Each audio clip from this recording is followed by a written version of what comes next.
علیکم السلام علیکم اللہ اکبر السلام علیکم کیا حال ہے آپ کے؟ الحمدللہ اگر یہاں ملتے رہے نا تو عصر کی نماز آپ لیٹ ہو گئے نا. آگے بڑھنے دیں. آگے جا آجا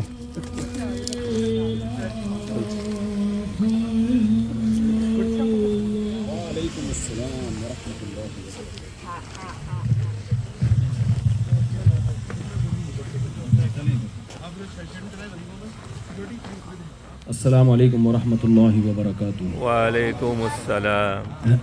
الحمد للہ نحمده ونصلی علی رسولہ الکریم. اما بعد فاعوذ باللہ من الشیطان الرجیم. بسم اللہ الرحمن الرحیم.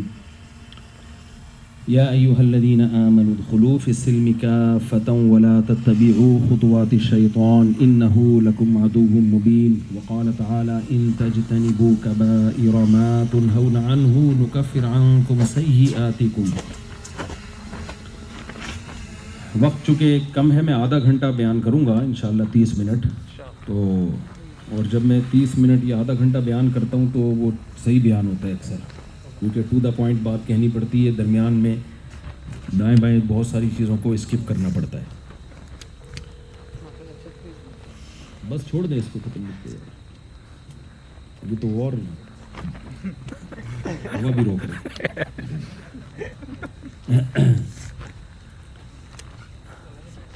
دیکھیں ہم سب مسلمان ہیں, جتنے بھی یہاں لوگ جمعہ پڑھنے کے لیے آئے ہیں ان کو اس میں تو دو رائے ہو نہیں سکتی. جو بھی کلمہ گو ہیں لا الہ الا اللہ محمد رسول اللہ کے قائل ہیں وہی لوگ آئے ہیں جمعے کی نماز پڑھنے کے لیے.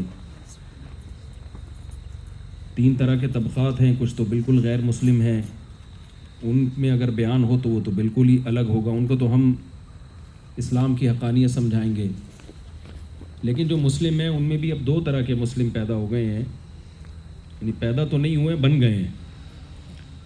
ایک جن کو اسلام پہ اطمینان ہے لیکن عمل نہیں ہو پا رہا ان سے. دوسرے وہ لوگ ہیں جن کو اسلام کے بارے میں اب شکوک و شبہات پیدا ہو گئے ہیں, یقین نہیں ہے, اطمینان نہیں ہے, جس کی وجہ سے ان کی زندگیوں میں اب اسلام پہ مضبوطی سے عمل نہیں ہو رہا. اچھا, جو اسلام پہ مضبوطی سے عمل کرنے والے لوگ ہیں ان کو بھی اب بہت ساری چیزوں میں کنفیوژن پیدا ہو گئی ہے کہ پتہ نہیں یہ اسلام کا آرڈر ہے بھی یا نہیں ہے. ان تمام موضوعات پہ میں بہت دفعہ بات کر چکا ہوں. آج جو میں چند باتیں آپ کے سامنے کروں گا وہ یہ ہے کہ اگر آپ کو اسلام کے برحق ہونے کا یقین ہے, قرآن کے برحق ہونے کا یقین ہے, محمد صلی اللہ علیہ وسلم کے برحق ہونے کا یقین ہے, تو اسلام کی بیسک تعلیمات ہیں کیا, تو وہ نمبر لگا کے وہ بس آپ کی خدمت میں پیش کروں گا اور پھر پتلی گلی سے نکل جاؤں گا انشاءاللہ. کینیڈا میں تو چوڑی گلیاں ہی ہیں, کوئی پتلی گلی نظر نہیں آ رہی, لیکن بہرحال دیکھیں اسلام کے جو بنیادی احکام ہیں, جب بھی کوئی غیر مسلم اسلام قبول کرتا ہے تو چند بنیادی احکام نبی صلی اللہ علیہ وسلم نے اس کو بتائے ہیں, تو وہ ہم سب کو فوکس کرنے ہیں. اس میں کسی کا کوئی اختلاف نہیں ہے, کیونکہ ہر مسئلے میں آج ایک اختلاف بھی ڈال دیا گیا ہے. آپ جب یوٹیوب پہ جائیں گے ایک اسکالر کیا کہہ رہا ہے, دوسرا اسکالر کیا کہہ رہا ہے, تیسرا اسکالر کیا کہہ رہا ہے, چھوڑ دیں اس کو, چلے گا. اچھا چلے, مرضی ہے, جب آپ تھک جائیں تو ہٹا دیں. مجھے ویسے دھوپ سے کوئی ٹینشن نہیں ہو رہی, آپ کو ہو سکتی ہے ٹینشن دھوپ سے. سوری, ناراض نہ ہو. تو بیسک تعلیمات عزم کریں ہم سب نے ان تعلیمات کو فالو کریں. دنیا کا غلام بنتا ہے, یہاں میں کوشش کروں گا بہت ہلکی اردو استعمال کروں, خواہشات نفسانیہ کا غلام تھوڑی گاڑی ہو گئی ہے. تو اچھا وہ تو آپ تو سمجھتے ہیں نا, سارے نہیں سمجھتے. جو ینگ بیٹھے ہیں وہ کہتے ہیں یہ پتہ نہیں خطوطان معدہ میں حالت خانہ جنگی, کیا مطلب ہے اس کا. تو جب انسان اپنی خواہشات کے پیچھے بھاگتا ہے, دل کی چاہتوں کے پیچھے بھاگتا ہے, تو وہ کیا کرتا ہے کہ بہت سی چیزوں کی ڈیفینیشن کو چینج کر دیتا ہے. پھر وہ مثال کے طور پر آپ اگر شراب پینا چاہتے ہو, سب کو پتہ ہے بری چیز ہے, تو آپ اس کو تھوڑا سا لیبل کیا لگا دو گے, چینج کر دو گے اس کو. آپ کہو گے کہ یہ شراب نہیں ہے. جیسے حدیث میں آتا ہے کہ قرب قیامت میں لوگ شراب کا نام تبدیل کر دیں گے اور دبا کے پینا پلانا شروع کر دیں گے, نام چینج کر دیں گے. چرس کو آپ اینٹی ڈپریشن، چرس تو لوگ یہاں سمجھتے نہیں، لیکن جو انڈیا پاکستان سے ہونے والے ہیں وہ سمجھتے ہوں گے چرس کسے کہتے ہیں، تو اینٹی ڈپریشن نام دے دو گے آپ اس کا. تو اسی طرح خوب اچھی طرح سمجھیں کہ لوگوں نے کیا کیا کہ بہت سے جب مذہبی اسکالر نے جب دیکھا کہ عقیدہ توحید جو قرآن و سنت نے یا تورات اور انجیل نے بیان کیا ہے، اس توحید کے لفظ سے تو لوگوں کو محبت ہے، توحید کے لفظ سے لوگ دستبردار ہونے کے لیے تیار نہیں ہیں. لیکن آپ کو پتہ ہے مارکیٹ میں پرانی چیزیں نہیں چلتی، مارکیٹ میں ہمیشہ کیا چلتی ہے؟ نئی چیز. اسے بول لینا نئی چیز چلتی. جب بھی کوئی نئی چیز مارکیٹ میں آئے گی تو اس کے خریدار بہت ہوں گے. تو عقیدہ توحید نیا نہیں ہے، یہ آدم علیہ السلام کے زمانے سے چلا آ رہا ہے. یہ کہاں سے چلا آ رہا ہے؟ ڈارون کی نظر میں بندر سے چلا آ رہا ہے، ہماری نظر میں کہاں سے چلا آ رہا ہے؟ آدم علیہ السلام. آدم علیہ السلام کی. تو آدم علیہ السلام سے عقیدہ توحید چلا آ رہا ہے اور اس کی ڈیفینیشن بھی سیم ہے. اب ہوا یہ تھا کہ جب یہ عقیدہ توحید بیان کیا جاتا تو اس میں اٹریکشن ظاہر ختم ہو گئی. تو کچھ لوگوں نے کیا کیا، یہود و نصارہ میں کچھ یہود نے، کچھ عیسائیوں نے، زیادہ کام یہ عیسائیوں نے کیا. انہوں نے ایک نئی چیز مارکیٹ میں لائے کہ حضرت عیسیٰ ابن مریم وہ اللہ کے بیٹے ہیں.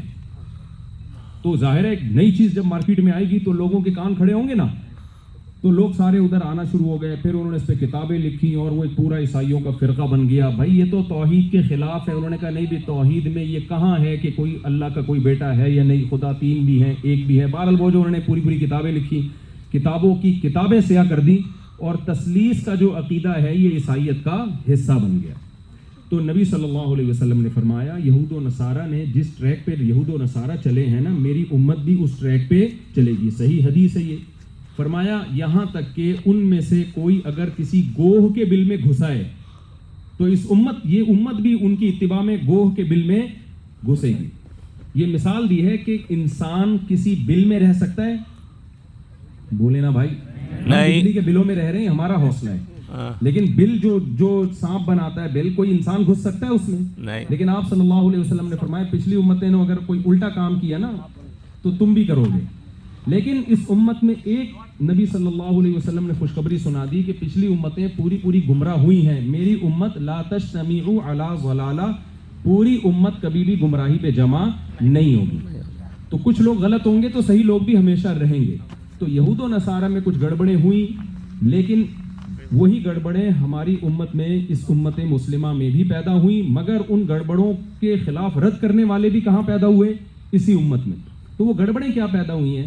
جیسے یہود و نصارہ میں عیسائیوں نے خاص طور پر عیسیٰ کو اللہ کا بیٹا بنا کے بھی کہا کہ ہم توحید پرست ہیں.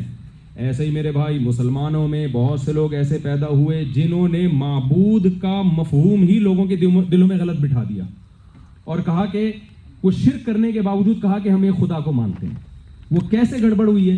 پہلی بات انہوں نے کہا کہ دیکھو بھائی، انہوں نے کہا کہ اللہ کے علاوہ بھی مدد طلب کرنا جائز ہے، بازاروں سے بھی مدد مانگ سکتے ہو، نبی سے بھی مدد مانگ سکتے ہو، فرشتوں سے بھی مدد مانگ سکتے ہو. جب اس سے کہا گیا بھائی ایاک نعبد و ایاک نستعین، قرآن تو ہم سے دن میں 5 دفعہ یہ معاہدہ کرواتا ہے، اے اللہ ہم تیری ہی عبادت کرتے ہیں اور ہم تجھ ہی سے مدد مانگتے ہیں، طلب کرتے ہیں.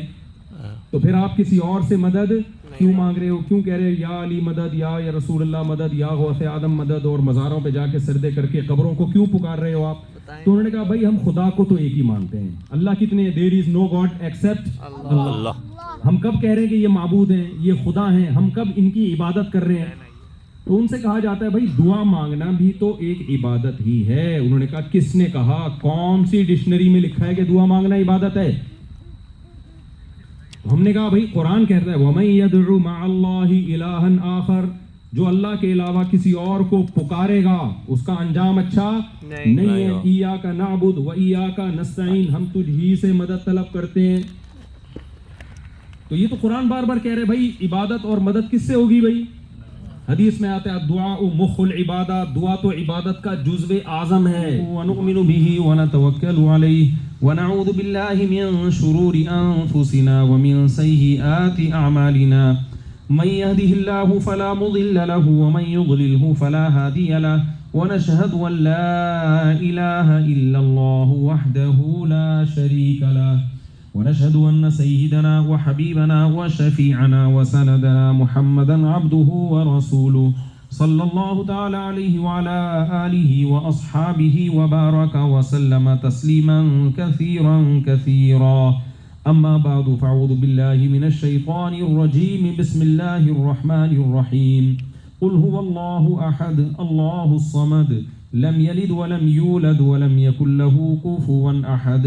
وعن ابن عباس رضی اللہ عنہما وعنہم قال كنت خلف النبي صلی اللہ علیہ وسلم فقال يا غلام احفظ الله يحفظك احفظ الله تجده تجاهك وإذا سألت فاسأل الله وإذا استعنت فاستعن بالله واعلم أن الأمة لو اجتمعت على أن ينفعوك بشيء لم ينفعوك إلا بشيء قد كتبه الله لك ولو اجتمعوا على أن يضروك بشيء لم يضروك إلا بشيء قد كتبه الله عليك. رفعت الأقلام وجفت الصحف.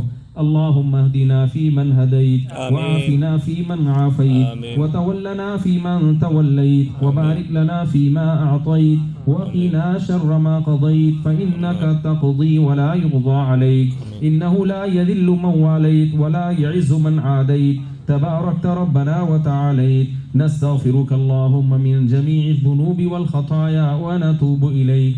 اللهم إنا نسألك العفو والعافية والمعافاة في الدين والدنيا والآخرة. اللهم أعز الإسلام والمسلمين. اللهم انصر إخواننا المسلمين في أنحاء العالم. اللهم عجل بنصرهم. اللهم وحد صفوفهم. ربنا لا تجعلنا فتنة للقوم الظالمين ونجنا برحمتك من القوم الكافرين. صل اللهم وبارك وسلم على عبدك ورسولك محمد وعلى آله وصحبه أجمعين. صفحة درست کریں. بسم اللہ یا اللہ یا اللہ خیر کرے. چلو جی.